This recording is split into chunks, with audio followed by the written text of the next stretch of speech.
नमस्कार YT family. तर आज एकदम साध्या सोप्या पद्धतीने इथे मी भाताची रेसिपी घेऊन आले आहे. तर लहान मुलांनाही खूप आवडेल. अजिबात तिखट वगैरे काही खात नसतील तर त्यांना अशा पद्धतीने जर तयार करून जर दिला तर ते खूप आवडीने खातील आणि सारखं तुम्हाला बनवून द्यायला सांगतील. तिथे मी 2 वाटी इंद्रायणी तांदूळ घेतले आहे. तुम्ही कोणतेही तांदूळ इथे घेऊ शकता.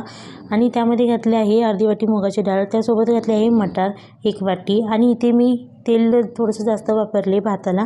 तर इथे मी तेल घातल्यानंतर उभा चिरलेला कांदा घातला आहे, कढीपत्त्याची पाने घातले, 1 टोमॅटो घातलं आहे, त्यामध्ये जिरी मोहरीची फोडणी मस्त अशी दिलेली आहे. त्यामध्ये धुतलेलं तांदूळ घातलं आहे. तांदूळ घातल्यानंतर ना मस्त एकदा परतून घ्यायचा. परतून झाल्यानंतर त्यामध्ये पाणी घालायचं 1 ते 1.5 ग्लास. जेवढं तुम्ही पाणी कमी टाकसाल तेवढं भात मोकळा होईल आणि छान असं चवीनुसार मीठ आपण घालून घ्यायचं आहे आपल्या अंदाजानुसार आणि मस्त अशी उकळी आल्यानंतर झाकण लावून घ्यायचं आणि 3